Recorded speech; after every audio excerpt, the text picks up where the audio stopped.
Avant le début de la course, on est arrivé donc le matin vers 6h du mat. Le réveil a été très dur. J'étais complètement déchiré, un peu déboussolé. J'avais très mal dormi la nuit précédente. J'avais bien dormi la veille. Enfin, j'étais chill, quoi. J'étais dans les 24, quoi. Un peu le stress et la pression. Mais du coup, c'était un bon stress. Je pense que c'était un bon stress. On va dire, je m'en fous un peu, genre.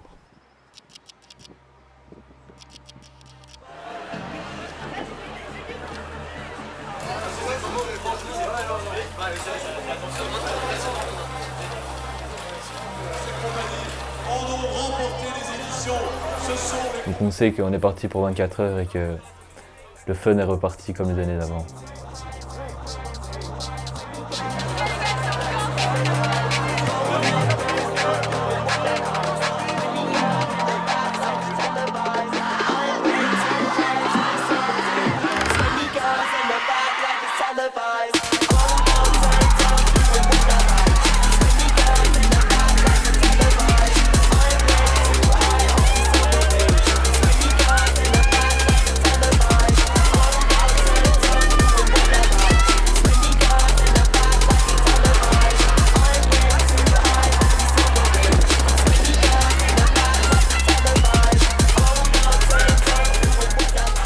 Toute la troupe est derrière les barrières et essaye de voir les vélos passer.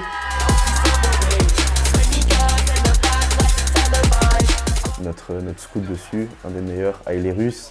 Enfin, je le suce pas, hein, mais c'est vrai qu'il est quand même bon.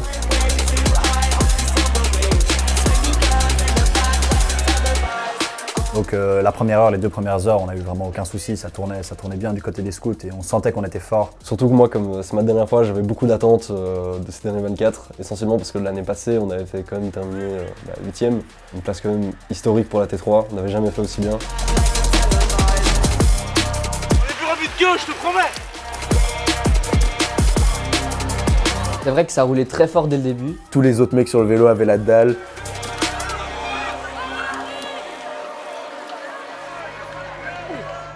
En 7e position, la 3e troupe des Argonauts. Quand on entend le classement, top 7, top 8, J'étais super heureux parce que c'est ce qu'on visait plus ou moins. on voit qu'on n'a pas fait ça pour rien et qu'on est bien parti. Bombardier, bombardier, bombardier. Bombardier, bombardier, bombardier. Très fier de mes scouts, très fier des staffs aussi qui avaient pu rouler déjà, je pense, à ce moment-là. Tout le monde était déjà sûr du top 10, mais il y en a qui pensaient top 5. C'était un début de course parfait. On pouvait pas rêver mieux, quoi.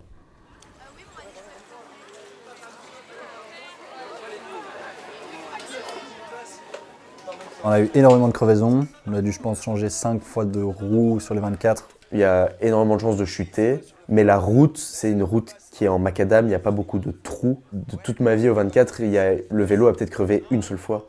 On a retrouvé dans les changements de roues d'ailleurs des trucs, des clous de cette taille-là dans nos roues.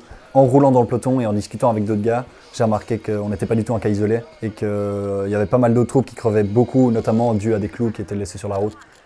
On sait pas, le seul ressenti c'est que ça fait chier quoi, parce que ça nous ralentit de malade. On est dans un peloton, il tourne, et quand nous on crève, on doit s'arrêter, on doit changer le vélo, mais le peloton il s'arrête pas, la compète elle continue.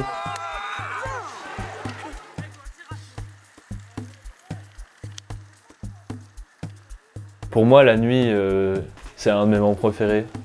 Parce que tout ralentit un peu, tout le monde est fatigué. C'est un peu une ambiance spéciale. C'est aussi un moment où il faut aller puiser dans les ressources. Et on voit que c'est dur pour certains, mais c'est là que tout se joue en fait.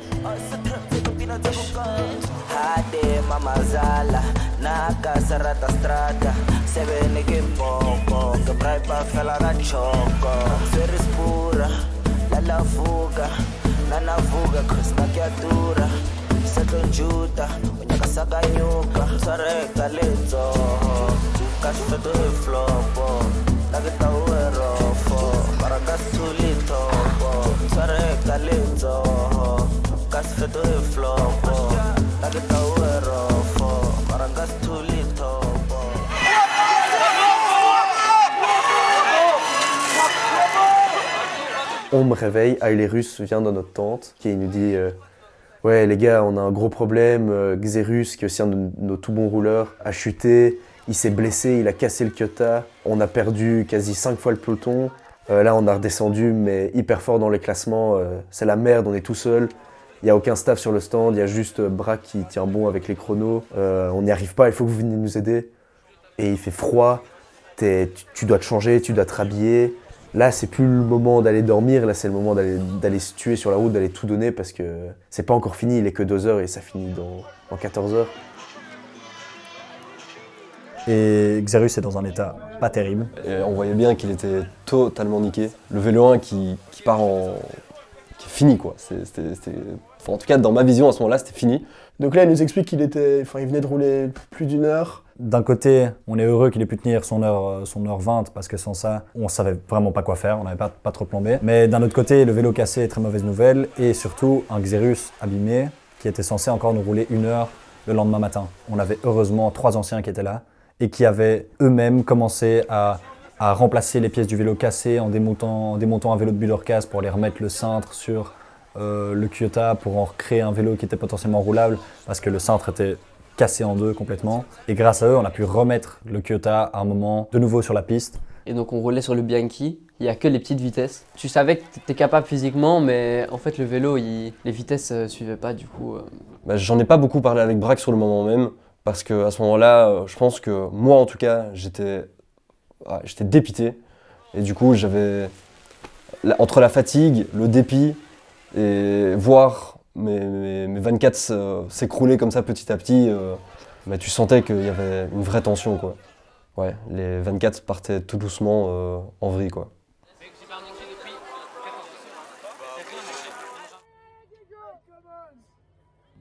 À ce moment-là, il n'y avait plus de shift vraiment. À ce moment-là, vraiment, c'était juste ok, qui a les jambes pour rouler? Moi j'ai les jambes, j'y vais. Et là, c'était dur quand même. Par contre, pas de jambes, pas de rouleur, mais on a le soleil. Le soleil qui est là-bas. Et ouais. On voit le peloton partir, mais pas Budorcas dedans. Et on comprend qu'il a chuté, il est énervé, etc.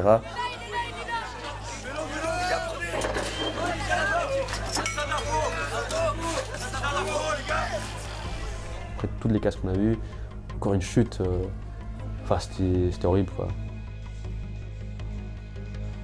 Moi, je me pose pas plus de questions. Je monte sur le vélo, je fais un tour et j'ai de la peine à tenir le peloton. Alors qu'avant de monter sur le vélo, je me sentais hyper frais et tout. Et j'ai jamais produit un tel effort parce que ça me brûlait. Je savais même pas pourquoi, mais ça me brûlait. Je me suis dit, tant pis. Et après mon 2e tour, là, je fais mon changement et je vois des étoiles, je tombe sur la piste. Après 2 tours sur ce vélo 1, j'en pouvais plus.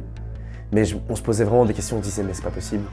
Et donc on se rend à la chicane et on change ce vélo et on teste tout. On change les vitesses, on regarde les freins, on regarde les roues et on ne comprend pas.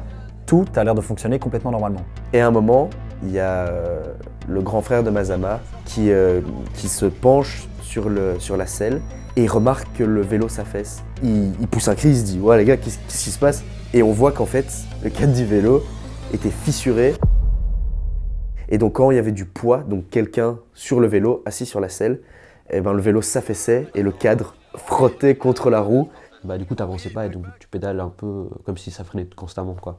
Mais une entaille dans un vélo en carbone, c'est fini quoi. C'est irrécupérable, c'est à la poubelle. Et on s'est rendu compte que c'était vraiment dangereux. Genre, si la fissure se cassait encore plus, ça en descente, je peux te dire, le vélo brisé en 2 plus ton rouleur quoi, plus plein de rouleurs en fait. Donc ça, c'était vraiment pas perdre de notre part. Pendant 1 heure, il y avait un vrai danger quoi. Genre un vrai danger.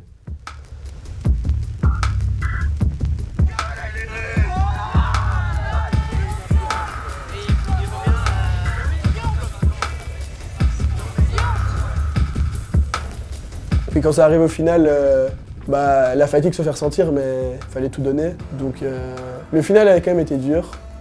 Chill.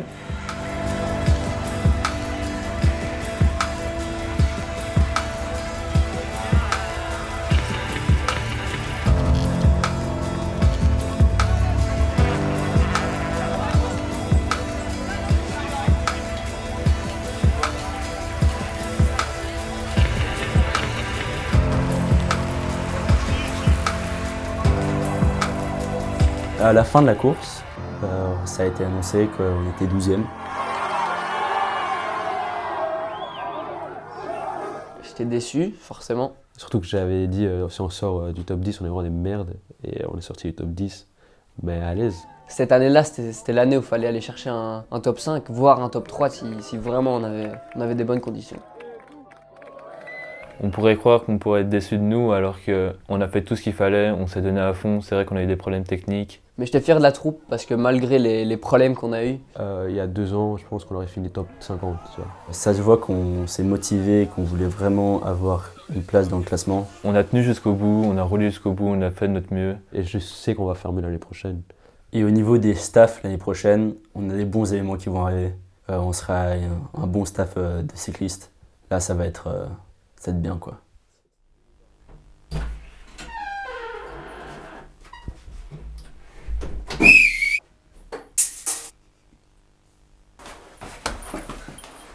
Je crois que ce qui est cool, c'est ce qu'on met dans la tête des jeunes aussi, parce que nos objectifs n'étaient pas du tout les mêmes il y a 2, 3, 4 ans. Et ce qui est vraiment sympa, c'est de se dire que ça, c'est quelque chose qui va pas disparaître. C'est pas un travail qu'on a fait pour une édition, c'est quelque chose que les jeunes y voient. Ils voient les anciens, les staffs, les plus âgés, se la mettre pour pouvoir performer, quoi. Et ça, c'est quelque chose que eux, ils vont garder en tête. En dehors du vélo, je pense que ce qui est beau là-dedans aussi, c'est qu'on se tire vers le haut, en fait. Et j'espère que eux, les prochaines générations, elles vont suivre cette énergie-là, de se dire que on va pas... Je cherche le mot, il n'y a pas. C'est éreintant, c'est excessivement fatigant et c'est extrêmement dur, mais c'est magnifique. Moi, c'est un de mes événements scouts que je préfère dans l'année. C'est l'ambiance, l'union entre troupes et la compétition. Je pense que c'est surtout ça qui me donne envie de continuer 24 heures chaque année, quoi. hormis les 24, il y a aussi tous ces entraînements. Ça solidifie la troupe en fait. Les staffs roulent avec les scouts pendant des mois avant. T'es ensemble dans la défaite comme dans la victoire, donc là on a fait un mauvais résultat, mais on reste soudés. Nous, on en est fiers de notre troupe, on aime bien la faire briller. Et c'est assez unique en fait, et on s'en rend pas toujours compte parce qu'on a été bercé dedans, nous depuis tout petit, ça existe. Mais en fait, c'est ce truc-là un peu inexplicable qu'on recherche, je crois, dans les 24 heures. Et c'est super motivant. L'année prochaine, on est top 5, Inch'Allah, j'en sais rien. En tout cas, il faut s'entraîner. Ouais, il faut s'entraîner et on sera au prime. But au prime l'année prochaine. J'ai dit.